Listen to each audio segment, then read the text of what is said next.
ना जी।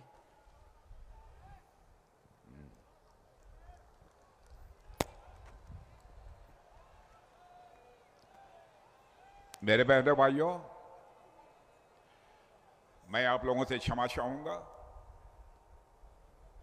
आप ये सोच रहे होंगे कि मैं बैठकर क्यों मैं बोल रहा हूं। कारण यह है कि आज के कुछ दिनों पहले आंध्र प्रदेश की पब्लिक मीटिंग को सपोर्ट करने के बाद जब मैं मंच से नीचे उतर रहा था तो मेरे पैर में चोट लग गई है। डॉक्टर्स ने कहा कि 5-6 दिन आराम की जरूरत है, लेकिन आराम मिल नहीं पा रहा है। मैंने कहा चोट लगी है तो लगी रहे,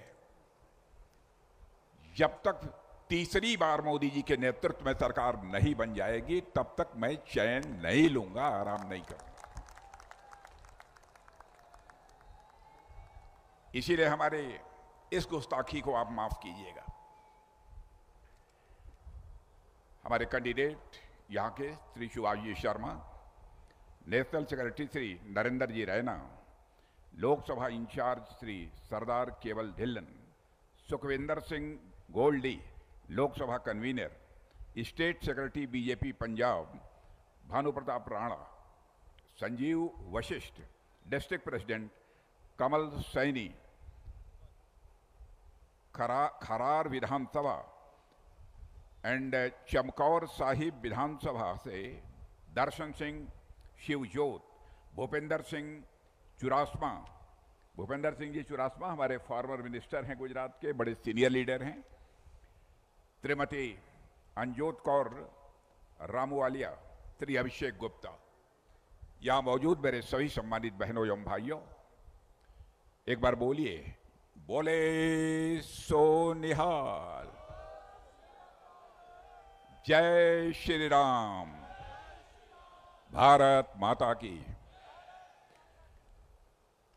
मेरे बहनों भाइयों, आज जिस आनंदपुर साहिब में मैं यहां पर मौजूद हूं, मैं जानता हूं कि इस आनंदपुर साहिब की स्थापना गुरु तेग बहादुर जी ने की है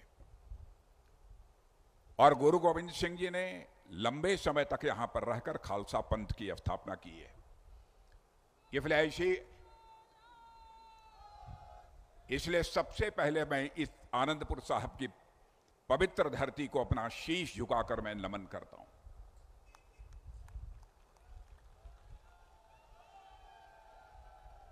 मेरे बहनों भाइयों, यदि मैं आपके बीच आया हूं तो भारतीय जनता पार्टी के लिए आया हूं। सुभाष शर्मा को बोलते हुए मैंने पहली बार सुना है। सुभाष शर्मा को सुनने के बाद मैं विश्वास के साथ कह सकता हूं, यदि सुभाष शर्मा को आपने चुनकर भारत की संसद में भेजा तो आपकी समस्याओं को प्रभावी तरीके से संसद में आवाज यदि कोई दे सकता है तो आपके सुभाष शर्मा दे सकते हैं। यहां पर आम आदमी पार्टी की सरकार है। मुझे याद है कि आम आदमी पार्टी ने जब चुनाव अभियान चल रहा था तब यह कहा था कि हम पंजाब को रंगला पंजाब बनाना चाहते हैं।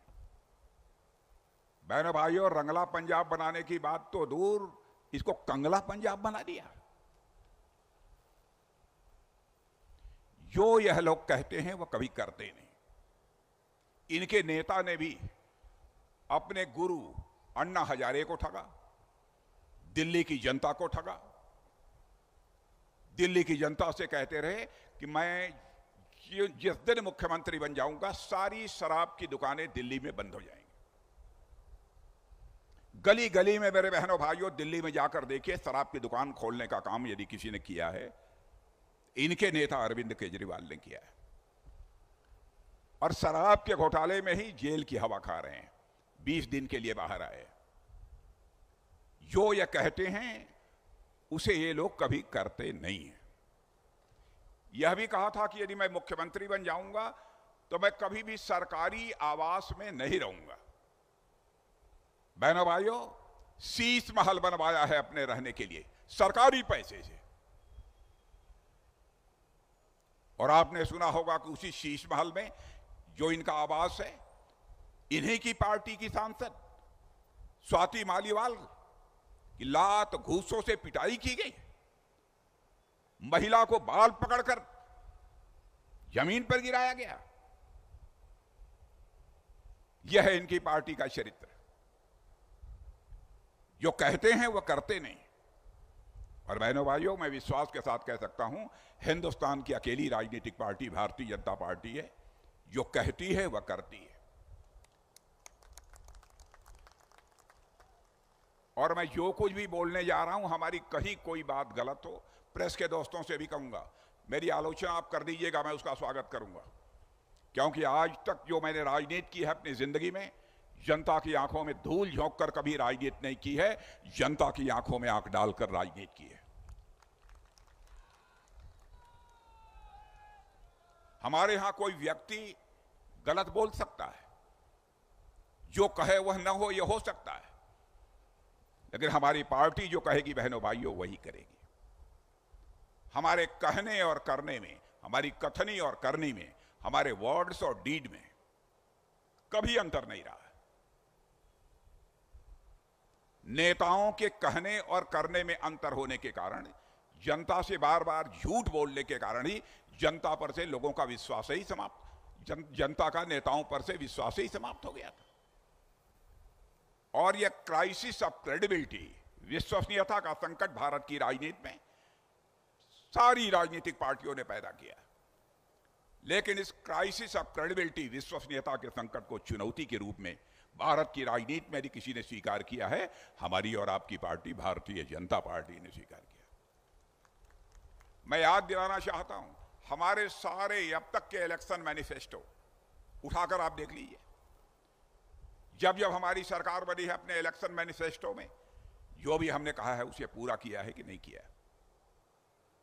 हमने कहा था बहुत पहले, जिस दिन हमारी सरकार बन जाएगी, धारा 370 को, जो जम्मू कश्मीर को जो विशेषाधिकार प्राप्त है, उसे समाप्त करेंगे। जो हिंदुस्तान के अन्य राज्यों का दर्जा है वही जम्मू कश्मीर का दर्जा होगा। बहनों भाइयों, संसद के दोनों सदनों में बहुमत मिलते ही चुटकी बजाकर धारा 370 समाप्त कर दी। हम लोगों ने कहा था 1984 में, मुझे याद है, हम लोग छोटे थे, नारे लगाते थे, राम लला हम आएंगे, मंदिर यहीं बनाएंगे। तो ये कांग्रेस के लोग कहते थे, हाँ हाँ राम लला हम आएंगे, मंदिर यहीं बनाएंगे, लेकिन तारीख नहीं बतलाएंगे। लेकिन हम लोगों ने कहा कि हम राम मंदिर बनाकर रहेंगे। बहनों भाइयों, आपने देख लिया, अयोध्या की धरती पर भव्य राम का मंदिर बन गया। हमारे प्रधानमंत्री ने धर्माचार्यों के मार्गदर्शन में 22 जनवरी को रामलला की प्राण प्रतिष्ठा कर दी। भव्य आयोजन हुआ वहां पर। अब आप लोगों को क्या लगता है मैं नहीं जानता, लेकिन जितना मैं धर्म, अध्यात्म और राजनीति के बारे में जानता हूं, उस आधार पर मुझे लगता है रामलला अब अपनी कुटिया से, अपनी झोपड़ी से निकलकर अपने महल में प्रवेश कर चुके हैं। भारत में राम राज्य आकर रहेगा मेरे बहनों भाई।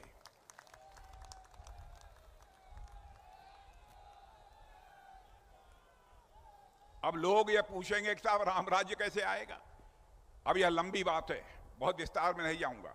जिस दिन लोगों के अंदर सेंस ऑफ रेस्पॉन्सिबिलिटी, दायित्व का बोध पैदा हो जाएगा कि हमें परिवार के लिए क्या करना है, देश के लिए क्या करना है, समाज के लिए क्या करना है, मानव मात्र, जीव मात्र के लिए क्या करना है, जिस दिन इस जिम्मेदारी का लोगों को एहसास हो जाएगा, उसी दिन मान लीजिएगा कि भारत में राम राज्य आ गया। कैकेयी के अंदर दायित्व बोध, कर्तव्य बोध, सेंस ऑफ रेस्पॉन्सिबिलिटी नहीं थी। इसी कारण संकट पैदा हुआ और भगवान राम को जेल जाना, वो जंगल जाना पड़ा था। इसीलिए मुझे लगता है कि अब देश की जनता के अंदर जब से हमारी सरकार आई है, लोगों को लगने लगा है कि देश के प्रति हमारी यह जिम्मेदारी बनती है, यह काम मुझे करना चाहिए। धीरे धीरे यह बढ़ता जाएगा। कौन इस सच्चाई को नकार सकता है? अंतर्राष्ट्रीय जगत में भारत की प्रतिष्ठा बढ़ी है मेरे बहनों भाइयों। पहले दुनिया के मंचों पर भारत कुछ बोलता था, भारत की बातों को लोग गंभीरता पूर्वक नहीं सुनते थे। भारत गरीबों का देश है, भारत कमजोर देश है, सुनो न सुनो कोई फर्क नहीं पड़ता। लेकिन आज यह भारत दुनिया के मंचों पर बोलता है, सारी दुनिया कान खोलकर सुनती है भारत बोल क्या रहा है। यह भारत की हैसियत सारी दुनिया में बनी है।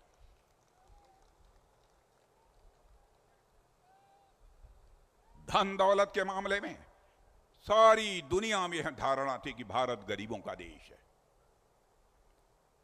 बहनों भाइयों, प्रधानमंत्री मोदी जी ने करिश्मा किया है। यहां कोई इकोनॉमिस्ट अर्थशास्त्री बैठा होगा, हमारी बात गलत हो तो उस पर वह कमेंट अपने भेज सकता है। 8 वर्षों के अंदर ही भारत में 25 करोड़ लोगों को गरीबी रेखा से बाहर करने में कामयाबी हासिल की। ये मैं नहीं कह रहा हूं, हमारे नीति आयोग ने कहा। मेरे बहनों भाई, अन्य हिंद दुनिया के अर्थशास्त्रियों ने कहा है, फाइनेंशियल फर्म्स ने कहा है। यह भारत की ताकत है। पहले हमारा भारत धन दौलत के मामले में, अर्थव्यवस्था के आकार के मामले में दुनिया के देशों में 11वें स्थान पर खड़ा था। 8 वर्षों के अंदर ही हमारी सरकार ने वह करिश्मा किया है जो भारत धन दौलत के मामले में, इकोनॉमी के मामले में, अर्थव्यवस्था के मामले में दुनिया के देशों में 11वें स्थान पर खड़ा था। आज मेरे बहनों भाइयों, वह जंप लेकर 5वें स्थान पर आ गया है। सारी दुनिया के अर्थशास्त्री कहते हैं दुनिया में सर्वाधिक तेजी से आगे बढ़ने वाली अर्थव्यवस्था किसी देश की है तो भारत की है। और भारत ऐसे ही आगे बढ़ता रहा तो भारत को दुनिया के टॉप 3 कंट्रीज में आने से कोई रोक नहीं सकता, केवल 3 साल के बाद, यानी 2027 में। बहनों भाइयों, ये कोई छोटी बात नहीं है। दुनिया के टॉप 3 कंट्रीज में। और आज मेरी बात सुन लीजिए, ऐसे ही भारत बढ़ता रहा, इस सच्चाई को नकारा नहीं जा सकता कि 2060 आते आते दुनिया का सबसे धनवान और ताकतवर देश कोई होगा तो हमारा और आपका यह भारत होगा। मैं आंकड़े भी दे सकता हूं इस संबंध में। कैसे आप दावा कर रहे हैं? मैं जो कुछ भी बोल रहा हूं तथ्यों के आधार पर मैं बोल रहा हूं। भारत की वह ताकत है। हम लोगों ने जनता को कभी ठगा नहीं है। बहनों भाइयों, मैं यूपी का रहने वाला हूं। कानपुर में एक दुकान है, ठग्गू वाले का लड्डू। ठग्गू वाले का लड्डू, शायद आप कभी गए होंगे, देखा होगा न। यदि जाएं कानपुर तो जरूर जाइए ठग्गू वाले लड्डू वाले ठग्गू के यहां। बहनों भाइयों, लड्डू वाले जो ठग्गू हैं, वो एक टैग लाइन है उनकी, ऐसा कोई सगा नहीं जिसको हमने ठगा नहीं। ऐसा हमारा कोई नजदीकी नहीं है, ऐसा कोई सगा नहीं है जिसको हमने कभी ठगा ना हो। मैंने हमारा ठगने का काम है। अब बताइए, लड्डू बेचते हैं लेकिन कहते हैं कि मैं ठगता हूं लोगों को। दुकान खूब चलती है। यही हालत आम आदमी पार्टी की है। ऐसा कोई सगा नहीं जिसको आम आदमी पार्टी ने ठगा नहीं। हमको कोई बतला दे कि आम आदमी पार्टी ने यह काम किया था, यह कहा था और करके दिखाया। गली गली में शराब की दुकानें खुल गई। यहां पर भगवंत सिंह मान मुख्यमंत्री हैं, क्या कर रहे हैं? रंगला पंजाब बनाने का वादा किया था, क्यों आपने इसको कंगला पंजाब बना दिया? बहनों भाइयों, केंद्र में सरकार बनने दीजिए। एक बार पंजाब में भी भारतीय जनता पार्टी की सरकार बना दीजिए। पंजाब का चित्र बदल देंगे। बहनों भाइयों, पंजाब के अंदर वह ताकत है, श्रम करने वाले लोग हैं, मेहनती लोग हैं। पंजाब के किसानों ने करिश्मा किया है। पंजाब के किसानों ने कभी अपनी शोहरत सारी दुनिया में हासिल की है। लेकिन कुछ करना पड़ेगा। झूठे झूठे आरोप, झूठी झूठी चीजें ये लोग फैलाने की कोशिश करते हैं। और झूठ का सहारा ही लेकर समय समय पर बराबर इन लोगों ने सरकार मेरे बहनों भाइयों बनाई है। भारतीय जनता पार्टी के बारे में कहते हैं ये साहब ये लोग आएंगे तो धर्म के आधार पर आरक्षण करेंगे। बहनों भाइयों, भारत का संविधान इस बात की इजाजत नहीं देता, धर्म के आधार पर किसी भी सूरत में आरक्षण नहीं होगा। यह अपराध इन लोगों ने किया है कुछ राज्यों में।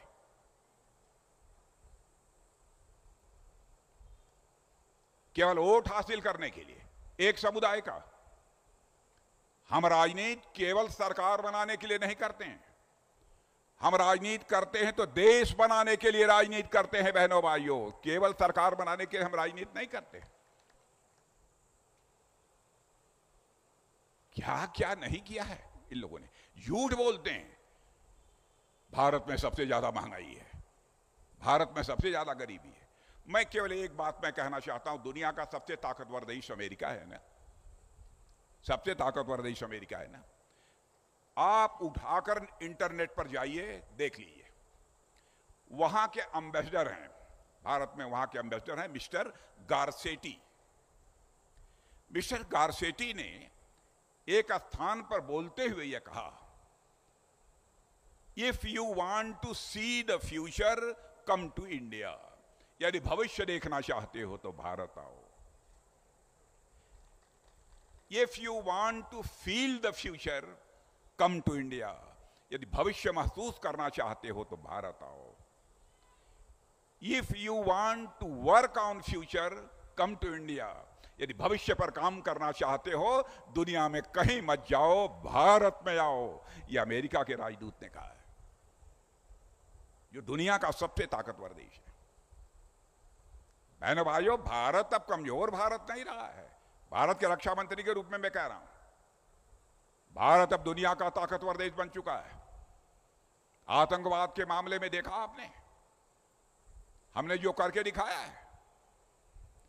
हमने दे दिया अपने पड़ोसी को संदेश, आतंकवाद पर लगाम नहीं लगाओगे, भारत में आतंकवादी गतिविधियां पैदा करोगे तो समझ लेना भारत अब पहले का भारत नहीं है। भारत के अंदर वह ताकत है कि हम सीमा के इस पार भी मार सकते हैं, जरूरत पड़ी तो सीमा के उस पार भी जाकर मार सकते हैं।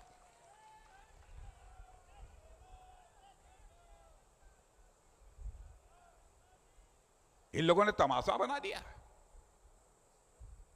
महंगाई की बात मैं प्रेस के भी दोस्तों से मैं कहना चाहूंगा, मैं कागज वगैरह लेकर कभी नहीं चलता, लेकिन मैं आंकड़े लेकर आया हूं। विश्व में सबसे तेजी से आगे बढ़ने वाली अर्थव्यवस्था हमारे भारत की है। पता लगा लीजिए, आज के दिन जहां जहां गैर बीजेपी की सरकारें हैं वहां पर पेट्रोल डीजल महंगा है, जहां पर बीजेपी की सरकारें हैं वहां पर पेट्रोल डीजल सस्ता है। इसमें भी कहीं आपको कोई कमी दिखाई पड़े तो मेरी आलोचना कर दीजिएगा। विश्व में सबसे तेजी से आगे बढ़ने वाली अर्थव्यवस्था कोई है तो भारत की है। युद्ध के बीच भी भारतीयों को बीच से सुरक्षित निकालकर बाहर लाना, यह भी कुवत दुनिया में किसी देश के पास है तो भारत के पास है। आपने देखा, एक उदाहरण मैं देना चाहूंगा, रशिया और यूक्रेन, 2 वर्षों से अधिक समय हो गया यह युद्ध चल रहा है। रशिया की तरफ से भी बम, तोप, गोले, मिसाइलें चल रही हैं, यूक्रेन की तरफ से भी चल रहा है। जब यह लड़ाई शुरू हुई थी तो उस समय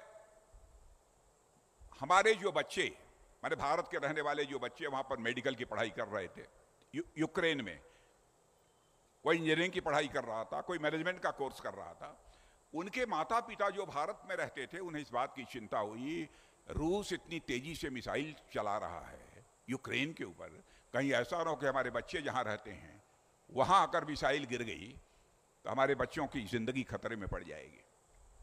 बहनों भाइयों, आंखों में आंसू लेकर उन बच्चों के माँ बाप हमारे प्रधानमंत्री से मिले और उन्होंने कहा, मोदी जी चाहे जैसे भी हो हमारे बच्चों को यूक्रेन से बाहर निकालिए। मैं इस बात का साक्षी हूं, मैं इस बात का साक्षी हूं डिफेंस मिनिस्टर होने के नाते। बहनों भाइयों, प्रधानमंत्री ने क्षण भर की देर नहीं लगाई, टेलीफोन मिलवाया, सीधे रूस के राष्ट्रपति मिस्टर पुतिन से बात की, यूक्रेन के राष्ट्रपति मिस्टर जेलेंस्की से बात की, और आपको जानकर गौरव होगा, सेंस ऑफ प्राइड, गौरव की अनुभूति आपको होगी। 4.5 घंटे के लिए युद्ध रुक गया। 22,500 भारत के बच्चे वहां से चलकर भारत आ गए। यह सम्मान है भारत का। दुनिया का कोई देश नहीं कर पाया इस काम को, यदि किसी ने किया तो भारत ने किया। लोग ये कहते हैं भाजपा हिंदू मुसलमान की राजनीति करने वाली है। बहनों भाइयों, हम जाति पाति पंथ इस आधार पर राजनीति करने वाले नहीं हैं। इंसाफ और इंसानियत, जस्टिस और ह्यूमैनिटी, यही हमारी राजनीति का आधार होता है। लेकिन हम अपीजमेंट भी किसी का नहीं करते हैं, तुष्टीकरण नहीं करते हैं। अब जैसे हम लोगों ने अपने इलेक्शन मैनिफेस्टो में कहा था, हम आएंगे तो 3 तलाक। 3 तलाक जानते हैं कि नहीं आप लोग? मालूम है? मालूम है कि नहीं? 3 तलाक की प्रथा को हम समाप्त कर देंगे। लोगों ने कहा कि साहब ये दूसरे धर्म का मामला है, आप लोगों को इस तरीके से इस पर नहीं बोलना चाहिए। बहनों भाइयों, माता, बहन और बेटी, चाहे किसी धर्म की मानने वाली हो, हमारी मां है, हमारी बेटी है, हमारी बहन है। उसके साथ यदि जुल्म होगा, सरकार बने अथवा न बने, उस बेटी बहन मां के साथ हम खड़े होंगे। और हम लोगों ने 3 तलाक को समाप्त करने का वचन दिया था, समाप्त कर दिया।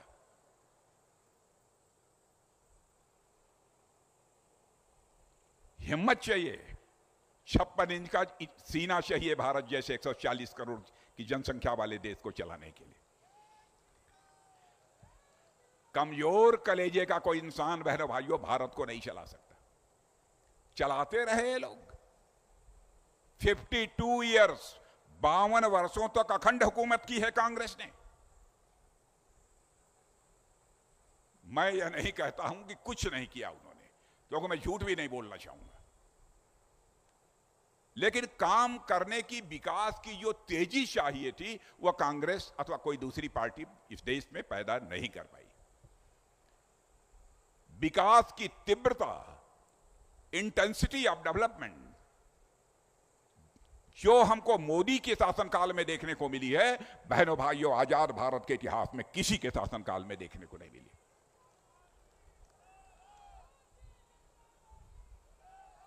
कभी कभी लाचारी कैसे दिखाया है प्रधानमंत्रियों ने। देखिए, पंडित जवाहरलाल नेहरू हो, श्रीमती इंदिरा गांधी हो, राजीव गांधी जी हो, डॉक्टर मनमोहन सिंह जी हो, मैं सभी का मैं सम्मान करता हूं। मैं किसी प्रधानमंत्री की आलोचना कभी नहीं करता हूं, क्योंकि मैं मानता हूं प्रधानमंत्री व्यक्ति नहीं होता, वह संस्था होता है। Prime minister is not a individual but he is a institution, मेरा यह मानना है। लेकिन राजीव गांधी जी ने एक बार अपनी मजबूरी जाहिर करते हुए कहा था, क्या करें, मैं प्रधानमंत्री हूं, मैं दिल्ली के बैंक से 100 पैसा नीचे भेजता हूं, केवल 14-15 पैसा लोगों के पास पहुंच पाता है, और 85 पैसा, 85 पैसा यह भ्रष्टाचार की भेंट चढ़ जाता। प्रधानमंत्री ने यह लाचारी व्यक्त की थी। लेकिन हमारे प्रधानमंत्री ने इस लाचारी को एक चुनौती के रूप में स्वीकार किया, और जनधन, आधार और मोबाइल की ऐसी त्रिमूर्ति बना दी मेरे बहनों भाइयों, कि दिल्ली के बैंकों से जो भी पैसा चलता है, 100 पैसा चलता है तो 100 का 100 पैसा आपकी जेब में पहुंचता है। 1 पैसा भी भ्रष्टाचार की भेंट नहीं चढ़ने पाता। इसको कोई नकार नहीं सकता। मैं नहीं कहता कि भ्रष्टाचार पूरा समाप्त कर दिया हम लोगों ने। भ्रष्टाचार को कम करने की दिशा में हम लोगों ने प्रभावी कदम उठाए हैं। यह हुकूमत भारत के अंदर है। अब देखिए, साइंस, टेक्नोलॉजी, ज्ञान विज्ञान के क्षेत्र में भी भारत कितना आगे जा रहा है। डिजिटल ट्रांजैक्शन, आपके पास मोबाइल है, मोबाइल आप दबाते हैं, जितना पैसा चाहिए बैंक से निकाल लेते हैं आप। लेना देना सब मोबाइल से। आपको मालूम है कि नहीं मालूम है, दुनिया का सबसे धनवान देश अमेरिका, उसके बाद चीन, वहां भी डिजिटल ट्रांजैक्शन उतना नहीं होता है जितना भारत में होता है। दुनिया में डिजिटल ट्रांजैक्शन जितना होता है उसका 46%, 46% से अधिक डिजिटल ट्रांजैक्शन यदि कहीं पर होता है मेरे बहनों भाइयों तो भारत में होता है। यह सब करिश्मा तो धरती का है। सबसे सस्ती इंटरनेट सेवा, सबसे सस्ती इंटरनेट सेवा, आपका कोई दोस्त मित्र अमेरिका में होगा, पूछ लीजिएगा, वहां से भी सस्ती इंटरनेट सेवा यदि कहीं पर है तो मेरे बहनों भाइयों भारत में है। भारत कहां जा रहा है, या कांग्रेस के दोस्तों को और आपके दोस्तों को समझ में नहीं आ रहा है? चंद्रमा, मेरे बहनों भाइयों, वैज्ञानिकों ने करिश्मा किया है।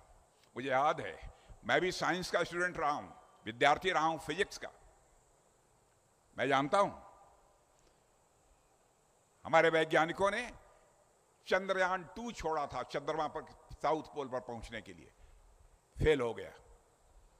हमारे प्रधानमंत्री को रात को खबर मिलती है, सुबह उनके पास पहुंच जाते हैं, उनकी पीठ थपथपाते हैं, कहते हैं मेरे बहादुर वैज्ञानिकों चिंता मत करो, जो खर्च हुआ होगा होगा, आगे जितना खर्च करना हो खर्च करो, लेकिन चंद्रयान के साउथ पोल पर पहुंचना है।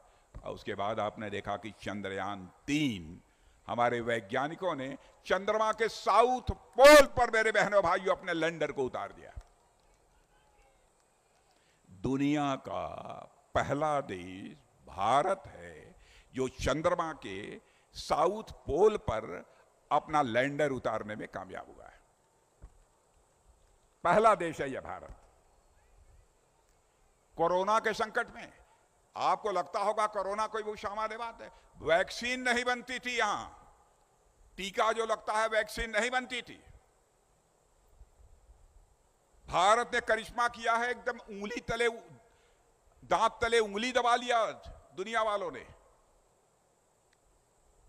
हमारे वैज्ञानिकों ने, प्रधानमंत्री ने बैठक की, उसके बाद करिश्मा किया, इतना वैक्सीन बनाया, इतना वैक्सीन बनाया, कोरोना का टीका बनाया कि मैं दावे के साथ कह सकता हूं कि जितने आप लोग बैठे हैं सबको कम से कम 2 डोज कोरोना की टीका की लगी होगी, नहीं तो 3 डोज भी लगी होगी। मेरी बात गलत हो तो ताली मत बजाइए, सही हो तो ताली बजा दीजिए तो मैं मान लूंगा।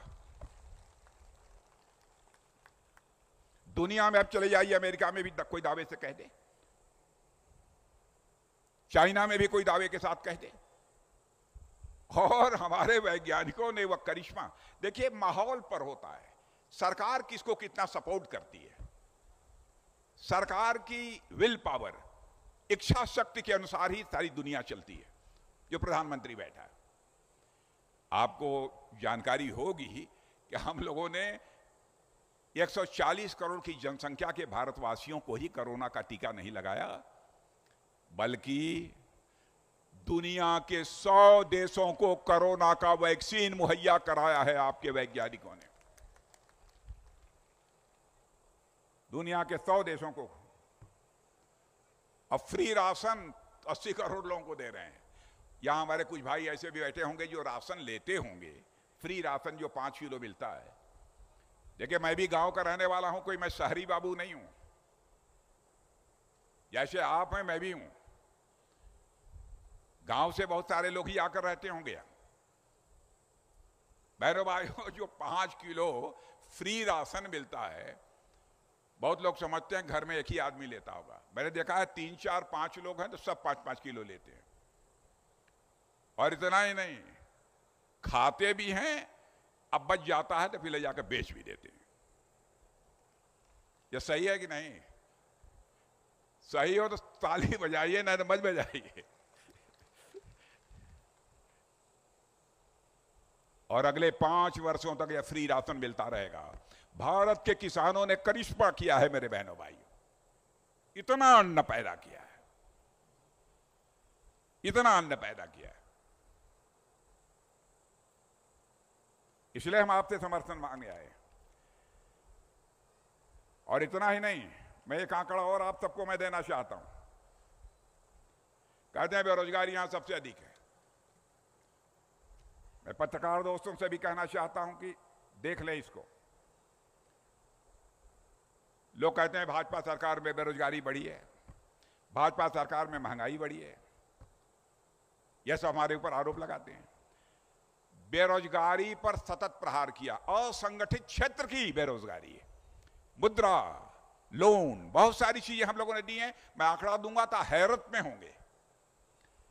साउथ अफ्रीका में, ध्यान से सुनिए, साउथ अफ्रीका में 32.6% बेरोजगारी है, इराक में 15.55% बेरोजगारी है, ब्राजील में 7.9% बेरोजगारी है, इटली में 7.6% बेरोजगारी है, फ्रांस में 7.2% बेरोजगारी है, चीन में 5.3% बेरोजगारी है, अमेरिका में 3.8% बेरोजगारी है और भारत में 3.2% बेरोजगारी है। यह है भारत की ताकत, यह है भारत की ताकत मेरे बहनों भाइयों। मैंने कहा बात करनी है तो आंकड़ों के आधार पर ही बात करनी चाहिए। महंगाई की बात मैं करता हूं। भारत में खाद्य सामग्री, खाने पीने वाली जो होती है, उस पर महंगाई दर 2.91% है, अपने सबसे निचले स्तर पर 2.91% है। दुनिया के 100 देशों में महंगाई दर 10% से ज्यादा है और यहां पर 2.91% से कम है। अब अमेरिका में सुन लीजिए, अमेरिका तो मैं जानता हूं यहां के बहुत लोग रहते हैं, अमेरिका, कनाडा, कहां कहां, फ्रांस, बहुत लोग रहते हैं। अमेरिका में खाद्य महंगाई, फूड आइटम्स की बात मैं कर रहा हूं, अमेरिका में 7.7% है, फ्रांस में 19% है, ऑस्ट्रेलिया में 8.5% है, पाकिस्तान में 48% है, 50% से 2% कम, ब्रिटेन में 19% है, जर्मनी में 8% है, जापान में 8.5% है, श्रीलंका में 21% है, भारत में 2.91% है। बहनों भाइयों, जो भी बातें मैंने की है तथ्यों के आधार पर की है, जो आंकड़े हैं उन आधार पर की है। और भारत सारी दुनिया मानती है और सारे दुनिया के राष्ट्राध्यक्ष भी अब कहते हैं कि 21वीं सदी यदि किसी की है इस दुनिया में तो भारत की है। 21वीं सदी यदि किसी की है, 21st सेंचुरी इस वर्ल्ड में किसी की है तो भारत की है। इसलिए मैं आप सबका सपोर्ट मांगने आया हूं। अब देखिए झूठ कितना बोलते हैं। ये कहते हैं साहब मोदी जी को 400 सीटें यदि मिल जाएंगी, इतनी सीटों से जीत जाएंगे, तो पक्का मान लीजिए कि वो तानाशाह बन जाएंगे, तानाशाह बन जाएंगे। बहन भाई, मैं एक उदाहरण आपके सामने, 132 बार इस आजाद भारत में, 132 टाइम्स, 132 बार धारा 356 के तहत चुनी हुई सरकारें, इलेक्टेड गवर्नमेंट्स को भंग किया गया है। 132 टाइम, जिसमें 90 टाइम्स, 90 बार केवल कांग्रेस ने इलेक्टेड गवर्नमेंट को भंग किया है। क्या यह तानाशाही नहीं है?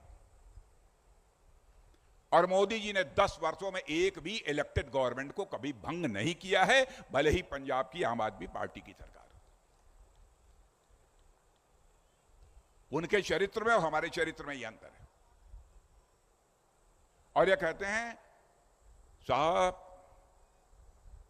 लोकतंत्र संकट में पड़ जाएगा। मैं आपसे पूछना चाहता हूं, अपने पुराने लोगों से पूछ लीजिए, क्या हुआ था 1975 में? श्रीमती इंदिरा गांधी ने इमरजेंसी लगा दी, लाखों की संख्या में लोगों को जेल के पीछे डाल दिया, अदालत का फैसला उनके खिलाफ आ गया, बस इतने पर ही। जजेज की सीनियरिटी में ऊपर नीचे कर डाला, किसी को नहीं छोड़ा। वह तानाशाही नहीं थी। और हम लोगों को कहते हैं कि, और बहनों भाइयों, 10 वर्षों में मोदी जी ने एक भी चुनी हुई सरकार को भंग नहीं किया है, एक भी चुनी हुई सरकार को भंग नहीं किया। गलत गलत आरोप, कहते हैं आएंगे तो रिजर्वेशन समाप्त कर देंगे पिछड़े वर्ग का और शेड्यूल कास्ट का। बहनों भाइयों, मैं डंके की चोट पर कहता हूं, कोई मां का लाल पिछड़े वर्ग का और अनुसूचित वर्ग का आरक्षण समाप्त नहीं कर सकता है, नहीं कर सकता है। इन लोगों ने धर्म के आधार पर आरक्षण करके कटौती उसमें की थी।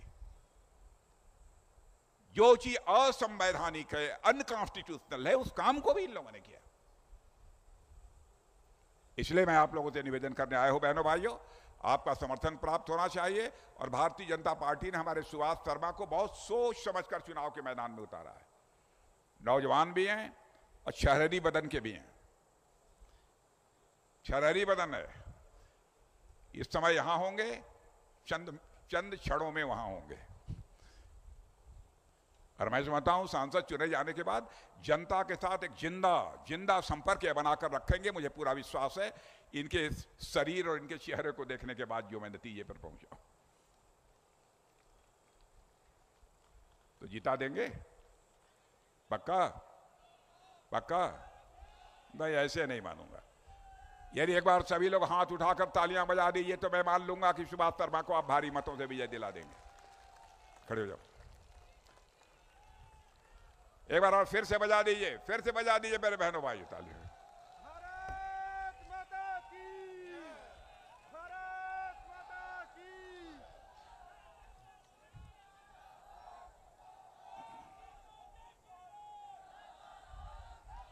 बोलिए बोलिए, भारत माता की, भारत माता की। एक बार बोले सो निहाल। बहनों भाइयों, मत भूलिएगा कभी, भारतीय संस्कृति, इंडिया की कल्चर, भारतीय संस्कृति को बचाने में सिख समाज का जो योगदान है उसे भारत कभी भूल नहीं सकता है। मैं इस पर घंटे, 1.5 घंटे, 2 घंटे भाषण दे सकता हूं। बादल साहब थे, जानते थे, बहुत बड़ा योगदान है। कौन भूल सकता है उस महाराजा रणजीत सिंह को? स्वर्ण मंदिर पर सोने का छत्र लगवाते हैं, तो वहीं पर वाराणसी में जाकर काशी विश्वनाथ के मंदिर पर भी सोने का छत्र लगवाते हैं।